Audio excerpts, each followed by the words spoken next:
வணக்கம் நண்பர்களே. இன்றைக்கி டே 8 என்னென்ன நடந்துச்சுன்னு பார்த்துருந்துடலாமா. காலைல ஏஞ்சிதும் காலேஜ் கிளம்பிட்டு பீட்ரூட் செஞ்சுருந்தாங்க. சாப்பிட்டு திரும்ப காலேஜ் போனோம். கிளாஸுக்கு வந்தால் நம்ம இழந்த பல நண்பர் வாயில் ஏதோ போட்டு மென்னுட்டு நல்லா உறங்கிட்டு இருந்தார். அது ஒரு கிளிப் ஒன்று எடுத்து வச்சுட்டு அதுக்கப்புறம் இது என்ன லேபுன்னு தெரில, லேபில் போயிட்டு கோடிங் போட்டு அதிலே அவுட்புட் எடுத்துட்டோம். அதுக்கப்புறம் இவர் நம்ம ஜெகன் ப்ரோ கேமிங் ஃப்ரீ ஃபயரில் மிகப்பெரிய கேமர். ஆனால் இன்னும் ஃபாலோவர்ஸு சப்ஸ்கிரைபர்ஸ் தான் வரல. ஆனால் கண்டினியூஸாக வீடியோ போட்டுட்ருக்காரு. அப்புறம் நம்ம இழந்த பல நண்பரோட ஒரு ஃபன் பண்ணிவிட்டு இவர் தான் நம்ம சக்தி ப்ரோ பஸ்ஸிலே ரொம்ப முக்கியமானவர். அதுக்கப்புறம் வீட்டுக்கு வந்துட்டு ரசம் சோறும் பீட்ரூட் பொரியலும் வச்சு சாப்பிட்டு இந்த கடல மிட்டாயை தான் இலவசமாக கொடுத்தாங்க. ஏன் அப்படின்னா அந்த கடைக்காரங்க ரொம்ப நல்லவங்க. அதனால் என் நல்ல மூஞ்சியை பார்த்துட்டு கடல மிட்டாய் இலவசமாக கொடுத்தாங்க.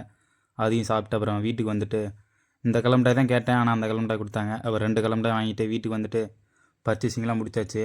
பாப்பா ரைஸ் கேட்டிருந்தாங்க. அப்புறம் ரைஸ் வாங்கிட்டு வந்துட்டு 1/2 சாப்பிட்டு திரும்ப சும்மா இல்லாமல் கடல மிட்டாய் அந்த என்ன ரவுண்ட் சிப்ஸ் எல்லாம் உட்காந்து சாப்பிட்டு நாளை முடிச்சுக்கிட்டேன். Tata bye bye.